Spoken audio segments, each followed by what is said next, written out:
ಕನ್ನಡಿಗರ ಕೆಂಗಣ್ಣಿಗೆ ತಮಿಳ್ ಹಾಸನ್ ಗುರಿಯಾಗಿದ್ದಾರೆ. ಕ್ಷಮೆ ಕೇಳದೆ ಮತ್ತೆ ಕಮಲ್ ಹಾಸನ್ ಮುಂದುವರಿಸಿದ್ದಾರೆ ಅವರ ಮೊಂಡತನವನ್ನ. ತಮ್ಮ ವಿವಾದಿತ ಹೇಳಿಕೆಗೆ ಕಮಲ್ ಸಮರ್ಥನೆಯನ್ನ ಕೊಟ್ಕೊಂಡಿದ್ದಾರೆ. ಫಿಲ್ಮ್ ಚೇಂಬರ್ಗೆ ಒಂದು ಪತ್ರ ಬರೆದಿದ್ದಾರೆ. ಆ ಪತ್ರದಲ್ಲಿ ಅವರು ಸಮರ್ಥಿಸಿಕೊಂಡಿದ್ದಾರೆ ತನ್ನ ಹೇಳಿಕೆಯನ್ನ ತಪ್ಪಾಗಿ ಅರ್ಥೈಸಲಾಗಿದೆ ಅಂತ. ಕನ್ನಡ ನಾಡು ನುಡಿ ಬಗ್ಗೆ ನನಗೆ ಅಪಾರವಾದಂತಹ ಗೌರವ ಇದೆ.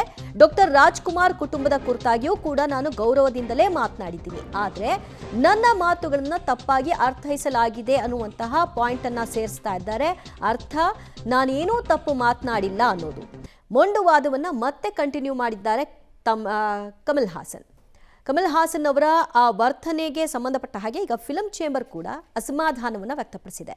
ಇದು ಒಂದು ಕ್ಷಮೆ ಅಂತ ಹೇಳಲ್ಲ, ಇದನ್ನೊಂದು ಅವ್ರು ಮಾಡಿದ ತಪ್ಪಿನ ಒಂದು ಅರಿವಾಗಿದೆ ಅನ್ನುವಂತಹ ಕಿಂಚಿತ್ತೂ ಲೈನಲ್ಲಿ ಕಾಣಿಸ್ತಾ ಇಲ್ಲ. ಬದಲಾಗಿ ನಾನು ಎಲ್ಲರನ್ನೂ ಗೌರವಿಸ್ತೀನಿ, ಕರ್ನಾಟಕ ಗೌರವಿಸ್ತೀನಿ, ಕನ್ನಡ ಭಾಷೆಯನ್ನು ನೀವು ಅವಮಾನಿಸಬಹುದು, ಕರ್ನಾಟಕ ಗೌರವಿಸ್ತೀನಿ ಅಂದರೆ ಹೇಗಾಗುತ್ತದು?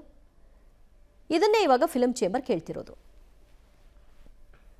ಮತ್ತಷ್ಟು ಮಾಹಿತಿ ಪಡೆಯೋಣ ನಮ್ಮ ಪ್ರತಿನಿಧಿ ಭಾರತಿರಿಂದ. ಭಾರತಿ, ಇಲ್ಲಿಯವರೆಗೂ ಸಂಪರ್ಕಕ್ಕೆ ಸಿಕ್ಕಿರಲಿಲ್ಲ, ಕೊನೆಗೊಂದು ಪತ್ರ ಬರೆದಿದ್ದಾರೆ ಫಿಲ್ಮ್ ಚೇಂಬರ್ಗೆ. ಆ ಪತ್ರದಲ್ಲೂ ಕೂಡ ತಾನೇನು ತಪ್ಪೇ ಮಾಡಿಲ್ಲ, ತಾನು ಸರಿ ಅನ್ನೋದನ್ನ ಪ್ರೂವ್ ಮಾಡ್ಕೊಳ್ಳಿಕ್ಕೆ ಹೊರಟಿದ್ದಾರೆ.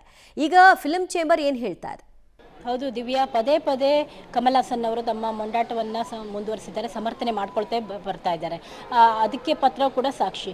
ಫಿಲ್ಮ್ ಚೇಂಬರ್ ಉತ್ತರ ಕೊಡುವಂತೆ ಪತ್ರ ಬರೆದಿತ್ತಲ್ಲ, ಅದಕ್ಕೆ ಇವತ್ತು ಕಮಲ್ ಹಾಸನ್ ಅವರು ಉತ್ತರ ಕೊಟ್ಟಿದ್ದಾರೆ. ಉತ್ತರದಲ್ಲಿ ಮತ್ತದೇ ಸಮರ್ಥನೆ ಮಾಡ್ಕೊಳ್ತಾ ಇದ್ದಾರೆ. ನನ್ನ ಪ್ರಕಾರ ನಾನು ಯಾವುದೇ ತಪ್ಪನ್ನೇ ಮಾಡಿಲ್ಲ, ನನ್ನ ಮಾತು ಸರಿ ಇದೆ, ಜೊತೆಗೆ ನಾನು ಕನ್ನಡಕ್ಕೆ ಏನೂ ಅಪಮಾನ ಮಾಡಿಲ್ಲ, ನಾನು ಕನ್ನಡ ಪ್ರೇಮಿ, ಡಾಕ್ಟರ್ ರಾಜ್ಕುಮಾರ್ ಅವ್ರ ಮೇಲೆ ಪ್ರೀತಿ ಇದೆ, ಶಿವರಾಜ್ ಕುಮಾರ್ ಅವ್ರ ಮೇಲೆ ಪ್ರೀತಿ ಇದೆ, ಈ ಥರದ್ದೆಲ್ಲ ಉತ್ತರಗಳನ್ನು ಮತ್ತೆ ಅದೇ ರಿಪೀಟು, ಎಷ್ಟು ಹಿಂದೆಲ್ಲ ಹೇಳ್ತಾ ಬಂದಿದ್ರು ಅದೇ ವಿಚಾರಗಳನ್ನು ಮತ್ತೆ ಪುನರುಚ್ಚರಿಸಿದ್ದಾರೆ. ಹೀಗಾಗಿ ಅವರಿಗೇನಿದೆ ಒಂದು ಸ್ಟ್ರಾಂಗ್ ಬಿಲೀಫ್ ಅಂದರೆ ಕೋರ್ಟ್ ಮೂಲಕ ಹೋಗಿ ನಾನು ರಿಲೀಸ್ ಮಾಡ್ಬೋದು ಅಂತ. ಈ ಥರ ಹಠಕ್ಕೆ ಬಿದ್ದರೆ ಅದು ಪರಿಣಾಮ ಏನಾಗುತ್ತೆ ಅನ್ನೋದನ್ನು ಅದು ಕನ್ನಡಿಗರು ತೋರಿಸ್ಬೇಕಾಗಿದೆ.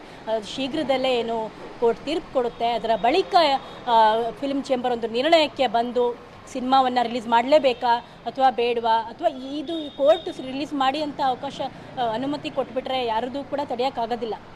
ಆದರೆ ಇದು ವೈಯಕ್ತಿಕ ವಿಚಾರ. ಪ್ರದರ್ಶಕರು ನನ್ನ ಥಿಯೇಟ್ರಿನಲ್ಲಿ ಸಿನಿಮಾ ಹಾಕೋದೇ ಇಲ್ಲ ಅಂತ ಯೋಚಿಸಿಬಿಟ್ರೆ ಅದನ್ನು ಯಾರೂ ಕೂಡ ತಡೆಯೋಕ್ಕೆ ಸಾಧ್ಯ ಇಲ್ಲ. ಅದು ವೈಯಕ್ತಿಕ ಆಗುತ್ತೆ. ಥಿಯೇಟ್ರ್ ಯಾವುದೇ ಗೌರ್ಮೆಂಟ್ ಇಲ್ಲ, ಅದು ಯಾರ್ದು ಅಲ್ಲ, ಸ್ವತ್ತು ಅಲ್ಲ.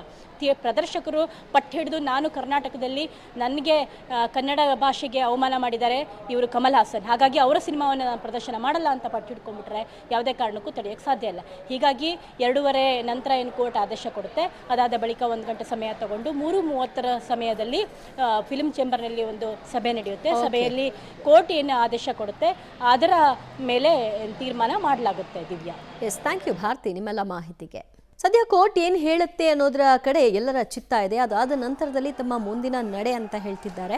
ಕೋರ್ಟ್ ಏನು ನಿರ್ದೇಶನ ಕೊಡುತ್ತೆ ಅದನ್ನು ಪಾಲನೆ ಮಾಡಬೇಕಾಗತ್ತೆ. ಹೌದು, ಈಗ ನಮ್ಮ ರಿಪೋರ್ಟರ್ ಹೇಳಿದ ಹಾಗೆ ಚಿತ್ರ ಪ್ರದರ್ಶಕರು, ವಿತರಕರು ಒಂದು ಡಿಸಿಷನ್ಗೆ ಬಂದು ನಾವು ನಮ್ಮ ಕರ್ನಾಟಕದಲ್ಲಿ ಇದಕ್ಕೆ ಅವಕಾಶ ಮಾಡಿಕೊಡಲ್ಲ ಅಂತ ಅಂದಾಗ ಯಾರು ಏನು ಹೇಳಿದರೂ ಕೂಡ ಅದು ಕಮಲ್ ಹಾಸನ್ಗೆ ಹೇಗೆ ಬಿಸಿ ಮುಟ್ಟಿಸಬಹುದೋ ಆ ರೀತಿ ಬಿಸಿ ಮುಟ್ಟಿಸಲಿಕ್ಕೆ ಅವಕಾಶ ಆಗುತ್ತೆ.